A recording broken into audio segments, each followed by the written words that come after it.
మధుమేహం, అధిక రక్తపోటు, ధూమపానం లాంటి దురలవాట్లతో పెరిఫెరల్ ఆర్టరీ డిసీజ్ బారిన పడుతున్న వారి సంఖ్య రోజురోజుకు పెరుగుతోంది. కాళ్లలో రక్త ప్రసరణ ఆగిపోయి చివరకు అవయవాలను తొలగించాల్సిన దుస్థితి దాపురిస్తోందని Yashoda hospitals vascular surgeon doctor Vinay Kumar హెచ్చరించారు. ఏలూరులో ఏర్పాటు చేసిన విలేకరుల సమావేశంలో ఆయన ఈ వ్యాధి తీవ్రతను వివరించారు. నడిచేటప్పుడు కాళ్లలో విపరీతమైన నొప్పి రావటం, పాదాలు చల్లబడటం, వేళ్ల రంగు మారటంతో పాటు పుండ్లు త్వరగా మానకపోవటం ఈ వ్యాధికి ప్రధాన లక్షణాలు. రక్తనాళాల్లో కొవ్వు పేరుకుపోవటం వల్లే ఈ సమస్య తలెత్తుతుంది. ముఖ్యంగా షుగర్ వ్యాధిగ్రస్తులు చిన్న గాయమైన అది పెద్ద పుండులా మారి తీవ్ర ఇన్ఫెక్షన్ కు దారితీసే ప్రమాదం ఉంది. పాదాలపై గాయాలను నిర్లక్ష్యం చేసి సకాలంలో వైద్యులను సంప్రదించకపోతే కాలును పూర్తిగా తొలగించాల్సిన పరిస్థితి ఎదురవుతుంది. ఆధునిక వైద్య పరిజ్ఞానంతో ఈ వ్యాధిని ప్రాథమిక దశలోని పసిగట్టవచ్చు. Ankle brachial index, colour Doppler, angiography లాంటి అత్యాధునిక పరీక్షల ద్వారా వ్యాధి తీవ్రతను అంచనా వేస్తారు. అనంతరం మందులు లేదా angioplasty, stent America, bypass surgery లాంటి విధానాలతో రక్త ప్రసరణను తిరిగి పునరుద్ధరించవచ్చు. ప్రతి పుండుకు కాలు తీయాల్సిన అవసరం లేదని, సరియైన సమయంలో స్పందిస్తే అవయవాలను కాపాడుకోవచ్చని వినయ్ కుమార్ స్పష్టం చేశారు. ఈ సమస్య బారిన పడకుండా ఉండాలంటే పొగ తాగటం పూర్తిగా మానేయాలని, రక్తంలో చక్కెర స్థాయిలను నియంత్రించుకుంటూ నిత్యం వ్యాయామం, నడక అలవర్చుకోవాలని సూచించారు. ఈ కార్యక్రమంలో యశోద హాస్పిటల్స్ మార్కెటింగ్ విభాగం ప్రతినిధులు బాలవీరభద్ర, నల్లం, వెంకటరమణ, రుకనాన తదితరులు పాల్గొన్నారు. అంటే ఇవాళ ముఖ్య కారణం మేమందరం ఇక్కడ రావడానికి కారణం ఏంటంటే అవగాహన కార్యక్రమం లాగా.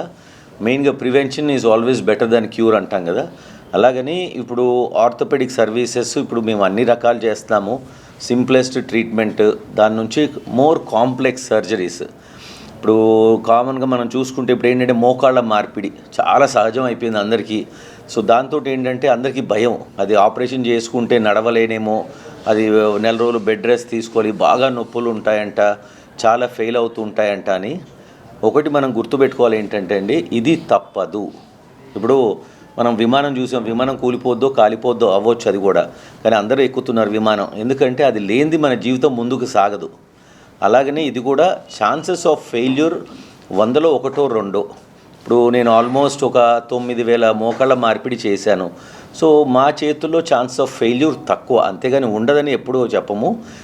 అది ఫెయిల్ అయినా కానీ దాన్ని ఎట్లా మళ్ళీ రివైవ్ చేయాలి, మ్యాక్సిమం వరకు దాన్ని రివిజన్ సర్జరీ అంటే దాంతో సెట్ చేయడానికి వస్తుంది. సో అందుకని మీ ద్వారా, మీడియా మిత్రుల ద్వారా నా మనవి ఏంటంటే అందరికీ ఒక అవగాహనలాగా తీసుకురావాలి మీరు. ఇప్పుడు ఇదేంటంటే చాలామందిని చూస్తాం మేము, 80 ఏళ్ళ పైబడి అప్పుడు వస్తారు మా దగ్గరికి, నడవలేని పరిస్థితి, కాళ్ళు బాగా వంకర్లు అయిపోయి ఉంటాయి, ఏదో చేయండి డాక్టర్ గారు అంటారు. ఆ వయసులో ఏంటంటే గుండె లంగ్స్ సరిగ్గా లేవనుకోండి, మేము ఆపరేషన్ చెయ్యలేము, అంటే ఫిట్నెస్ లేదు సర్జరీకి. ఇంకా వాళ్ళేమో ఏడుస్తుంటారు ఏదో చేయమని. అంటే మనకి తెలియదు కదా దేవుడు ఎన్ని సంవత్సరాలు పెట్టాడు. ఇప్పుడు ఉదాహరణకి మా బాబాయ్ వాళ్ళ అమ్మ 98 కాలం చేసింది ఆవిడ.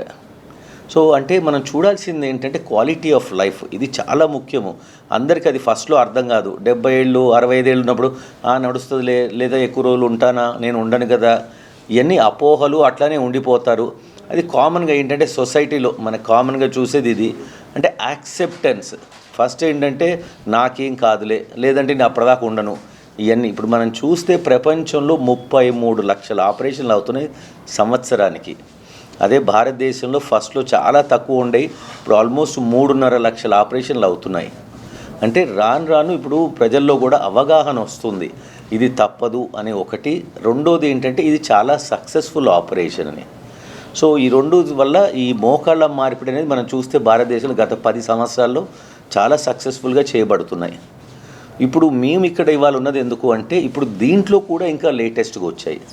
ఇప్పుడు మనకు కావాల్సింది ఏంటి, వేసిన పరికరం ఆల్మోస్ట్ ఒక 25-30 ఇయర్స్ రావాలి, దాని తర్వాత వేసింది పర్ఫెక్ట్గా రావాలి, తర్వాత నొప్పులు ఎక్కువ ఉండకూడదు, ఫిజియోథెరపీ చాలా ఈజీగా అవ్వాలి, అండ్ ఇన్ఫెక్షన్ రేట్ తక్కువ ఉండాలి. మొదటిగా ఏ జాయింట్ రిప్లేస్మెంట్ అని అందరూ భయపడాల్సింది ఇన్ఫెక్షన్.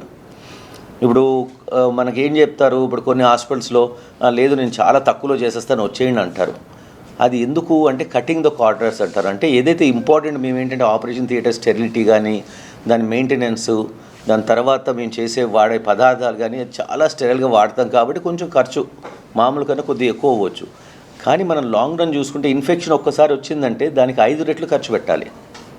సో అది మనం చూడాల్సింది. సో అట్ యశోద మన సోమాజిగూడలో వీలైనంత జాగ్రత్తగా స్టెరైల్ థియేటర్స్ అన్ని లేటెస్ట్ ఎక్విప్మెంట్తో చేస్తాము ఒకటి.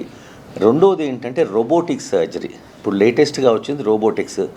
దాంతో ఏంటంటే కటింగ్ తక్కువ, నొప్పులు చాలా తక్కువ, ఫిజియోథెరపీ చాలా సులువుగా అయిపోయి ఇప్పుడు ఏంటంటే చాలామంది ఈజీగా 3 గంటల్లో నడుస్తున్నారు. ఆపరేషన్ చేసిన 3 గంటల్లో నడుస్తారు. 3 రోజుల్లో నడవటము, బాత్రూమ్కి వెళ్ళటం, మెట్లెక్కటం అన్నీ చేసి ఇంటికి కారులో వెళ్తారు. ఇంటికి వెళ్ళాక కూడా వాళ్ళ కార్యక్రమాలు సొంతగా చేసుకుంటారు. బెడ్ రెస్ట్ అనేది లేదా ఎవరో ఒకళ్ళు వచ్చి ఎత్తుకొని తీసుకెళ్ళి బాత్రూమ్ తీసుకెళ్ళటం కానీ లేదంటే బెడ్ ప్యాన్ పెట్టడం కానీ ఇట్లాంటివి ఏమీ అవసరం లేదు. సో దాంతో ఏంటంటే సెల్ఫ్ డిపెండెన్సీ ఇప్పుడు మనంతటా మనం చేసుకోగలుగుతున్నాం. సో ఇది ఒకటి అంటే ఇమ్మీడియట్ రిజల్ట్స్. తర్వాత లాంగ్ టర్మ్ రిజల్ట్స్. ఇప్పుడు మనకి లాంగ్ టర్మ్ రిజల్ట్స్ ఏంటి, వేసిన పరికరం పర్ఫెక్ట్గా వేసాము. సో దాంతో ఏంటంటే అరుగుదల తక్కువ అవుతుంది. ఇప్పుడు ఉదాహరణకు మీరు చూస్తే చెప్పులు ఉంటాయి. చెప్పులు ఒకవైపు మనం నడుస్తూ ఉంటే తొందరగా అరిగిపోతే మొత్తం చెప్పులు మార్చాలి కదా. అలాగని ఇప్పుడు వేసే మోకాళ్ళు కొంచెం ఒక 2-3 డిగ్రీలు తేడా వేస్తే తొందరగా అరిగిపోతే లాస్ ఎవరికి. సో ఇది మనం చూడాల్సింది. అంటే తెలివిగా ఇప్పుడు ఇంగ్లీష్లో ఒక ప్రావర్బ్ ఉంది, పెన్నీ వైజ్ పౌండ్ ఫూలిష్ అంటాం. అంటే ప్రతి చిన్న నాణ్యాల కోసం జాగ్రత్తగా పడతాము, అసలైన నోట్లు పోగొట్టుకుంటాం. అట్లా ఇప్పుడు వేసిందే ఫస్ట్దే మంచి పరికరం పర్ఫెక్ట్గా స్ట్రైట్గా వేసి ఇంకొక 10 సంవత్సరాలు ఎక్కువ వచ్చింది అనుకోండి, మనకు ఆల్మోస్ట్ ఒక 5 లక్షలు మనం సేవ్ చేసుకున్నట్టే. అండ్ అన్నెసరీ ఆపరేషన్ డబ్బులే కాకుండా. సో ఇది ఈ రోబోటిక్ సర్జరీ వల్ల ఉన్న అడ్వాంటేజెస్. తర్వాత కొన్ని చాలా క్లిష్టమైన ఆపరేషన్స్ ఉంటాయి. అంటే ఆల్రెడీ లోపల రాడ్లు ఉంటాయి, ఎప్పుడో కాళ్ళు ఇరిగి వంకర్లు అయ్యి దాని తర్వాత అసలు చేయలేని పరిస్థితి ఉంటుంది. అలాంటివి కూడా మనం రోబోటిక్ టెక్నాలజీతో ప్లానింగ్ చేసుకొని ముందే మనం వేసే మోకాలు ఎలాగుంటుందో చూసుకొని దాన్ని బట్టి వేయటం ద్వారా ఏంటంటే సక్సెస్ రేట్ చాలా ఎక్కువ ఉంటుంది. సో ఇది మనం చూసే అడ్వాన్స్ టెక్నాలజీ ఇప్పుడు ఆర్థోపెడిక్స్లో. రెండోది ఇందాక భద్ర గారు అన్నట్టు మోస్ట్ ఇంపార్టెంట్ పాలీట్రామా. ఇప్పుడు వాస్కులర్ సర్జన్ వినయ్ గారు వచ్చారు ఇక్కడికి. ఇప్పుడు మాది ఏంటంటే ఒక్కొక్క యూనిట్ యశోద యూనిట్లో ఎవరికి వాళ్ళకి అన్ని సపరేట్ స్పెషలిస్ట్ ఉంటారు. ఇప్పుడు పాలీట్రామా అంటే ఏదైనా ఒక పెద్ద ఇంజురీ వచ్చింది. ఇప్పుడు నాకు ఇక్కడ నుంచి ఏలూరు ఈ చుట్టుపక్కల ఏరియాస్ చాలామంది వస్తుంటారు. లారీ యాక్సిడెంట్ అయ్యి తలకి గాయమైంది, కాలు మీద నుంచి వెళ్ళిపోయింది, సో కాలంతా చిట్లిపోయింది. అలాంటి పేషెంట్ ఏంటంటే ఫస్ట్ మనం చూసాల్సింది ఇంపార్టెంట్ ఇంటెన్సివ్ కేర్.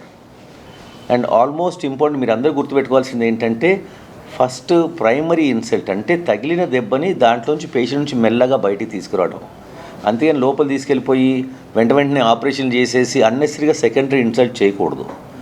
ఎంత అవసరమో ఫస్ట్ పేషెంట్ ప్రాణానికి ఏది ఇంపార్టెంట్ అంతవరకే చేసి దాని తర్వాత మిగతా సర్జరీస్ ప్లాన్ చేసుకోవచ్చు. ఇప్పుడు ఉదాహరణకి మాకు వస్తుంటాయి కొన్ని కేసెస్, ఇట్లా చెయ్యి తెగి పడిపోతుంటాయి, కాలు తెగి పడిపోతుంటాయి, మళ్ళీ అతికియడానికి ప్రయత్నిస్తాము. సో దీనికి ఏంటంటే ఒక్క స్పెషాలిటీ సరిపోదు. ఇప్పుడు మనకి ఏంటంటే ఈ చిన్న ఊర్లలో స్పెషలిస్ట్ హాస్పిటల్స్ ఉంటాయి. అంటే ఒకళ్ళు ఆర్థోపెడిక్స్ అనో, ఒకటి ప్లాస్టిక్ సర్జరీ అనో, ఒకటి వాస్కులర్ సర్జరీ అనో, ఇండివిజువల్ మీరు అట్లాంటి చోట్లకి వెళ్తే ఏమవుతుందంటే మిగతా కన్సల్టెంట్స్ రావడానికి కొంచెం టైం పడుతుంది.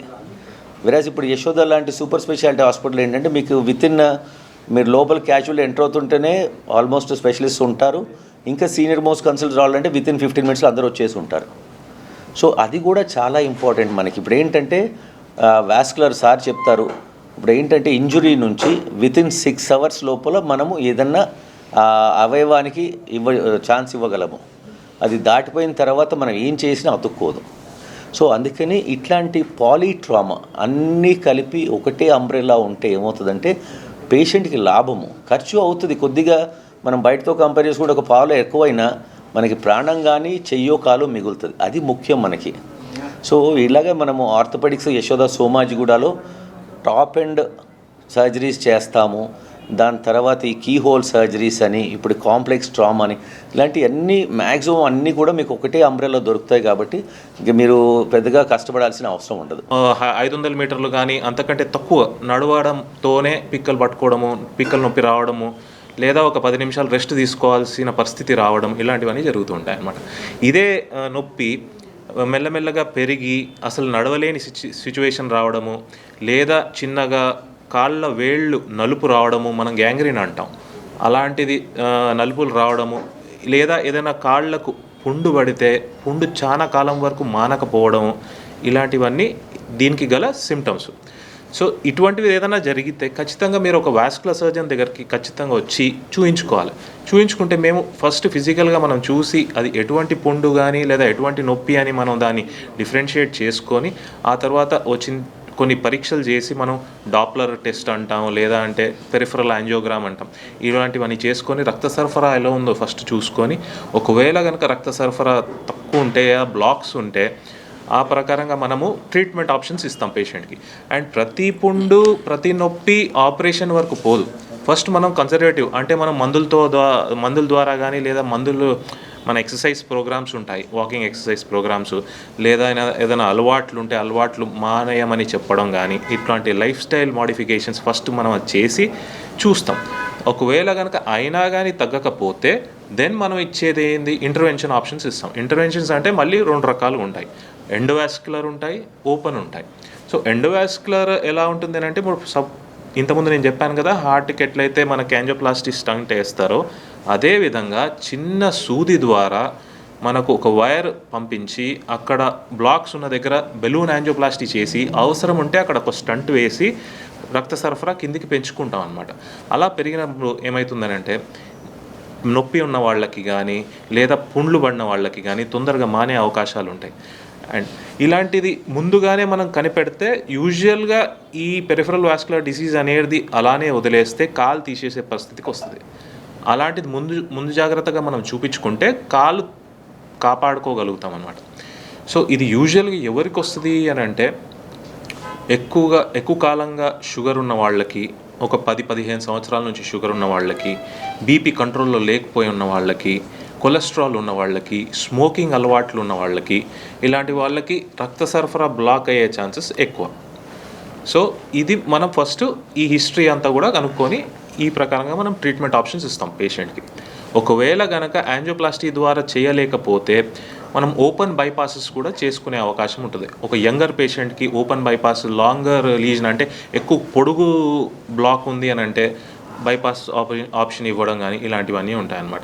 సో ఇది ఒకటే కాకుండా ఇంకొక విషయం మనం మాట్లాడుకోవాల్సింది ఏంటి అంటే ఇవాళ రేపు ఇండియా ఒక డయాబెటిక్ క్యాపిటల్గా తయారవుతుంది. అంటే ఈ మధుమేహం అనే వ్యాధి ఇండియాలో చాలా ఎక్కువగా కనిపిస్తున్నాయి ఈ మధ్యలో.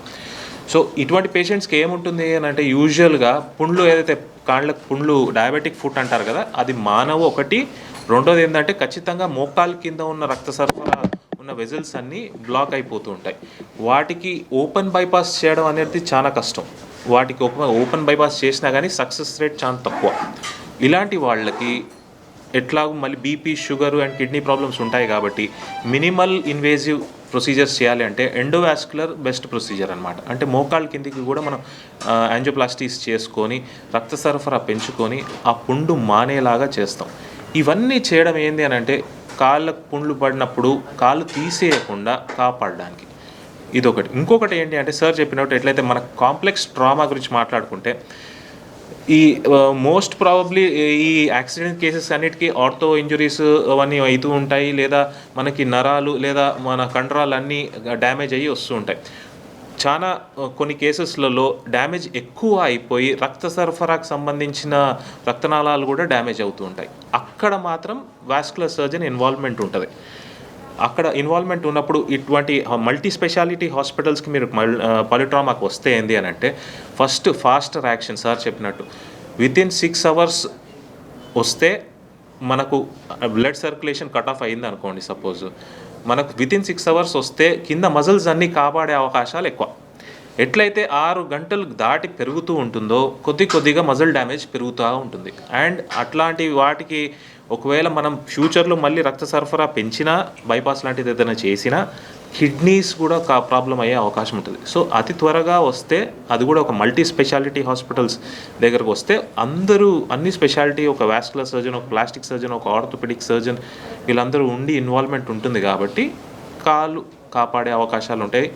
అండ్ హెడ్ ఇంజరీ ఒకవేళ ఉంటే న్యూరో సర్జన్ ఇన్వాల్వ్మెంట్ కూడా ఉంటుంది.